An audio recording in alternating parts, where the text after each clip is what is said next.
majorité de ces 28, c'est les nouveaux. Et ils ne vont pas d'abord se faire lyncher ou bien se faire par le peuple. Ils vont surprendre. Moi, c'est ma pensée d'abord. Et c'est là la démocratie. Je le dis toujours, il n'y a pas de démocratie sans l'opposition. Il n'y a pas de démocratie sans l'opposition. C'est mon avis et c'est personnel. Si éventuellement on en restait là au 28, je sais que ces 28 députés peuvent beaucoup de choses à l'Assemblée. Beaucoup de choses. Même s'il y a un seul député de l'opposition à l'Assemblée, l'Assemblée ne serait plus monocolore telle qu'elle a été, telle que la législature passée a été. Donc le Béninois aura encore droit peut-être au débat parlementaire, comme nous en avons eu droit au lendemain de la conférence nationale.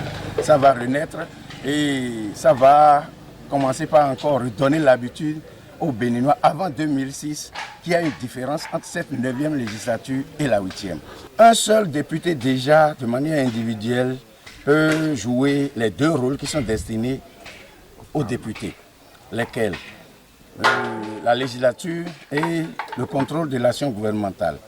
Un seul député a le droit déjà d'introduire un projet de loi à l'Assemblée, quitte à ce que ça soit retenu ou rejeté. Maintenant, en ce qui concerne le contrôle de l'action gouvernementale, un seul député aussi encore a le droit d'intervenir, d'interpeller le gouvernement sur une question ou une autre. Il faut souligner que c'est une avancée parce que la précédente législature ne comptait aucune force de l'opposition au sein du Parlement.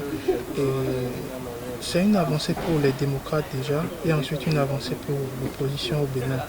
Et une avancée pour la démocratie évidemment. 28 députés au sein de l'hémicycle, c'est quand même énorme hein, parce qu'on sait que le président, le chef de l'État a dernièrement beaucoup investi sur ces partis politiques, ces deux partis politiques. Et avec l'expérience qu'ils ont engrangée lors de la 8e législature, on s'attendait à un terrain quasiment conquis, ce qui n'a pas été le cas. Donc les démocrates ont su battre campagne comme il le fallait et méritent amplement ces 28 députés.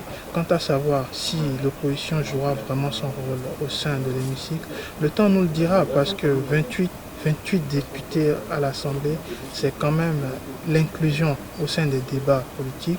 C'est que l'opposition va participer au débat politique. L'opposition sera présente au sein du débat politique et ça, c'est bénéfique pour la démocratie béninoise. Vous soulevez le rôle de ces nouveaux députés-là qui pourrait être donc celui du contrôle effectif, en tout cas de par leur position d'opposants, ils seront beaucoup plus légitimes, en tout cas beaucoup plus enclins à donc faire cet exercice-là de contrôle de l'action gouvernementale, c'est-à-dire les questions orales au gouvernement et tout autre type de plan, parce qu'il y a des questions écrites également. Et donc ils pourront véritablement jouer ce rôle-là qui est le leur, justement de véritablement, et pas que le leur, parce que c'est également du rôle de tout député au mouvement comme opposition, donc de contrôler l'action du gouvernement donc, et d'apporter, comme je le disais, ce nouveau son de cloche-là et de pouvoir attirer l'attention, justement, d'éclairer l'opinion publique sur des choses, des faits, des sujets qui forcément auraient échappé. Parce que vous savez, la pensée unique n'est pas toujours quelque chose qui peut marcher.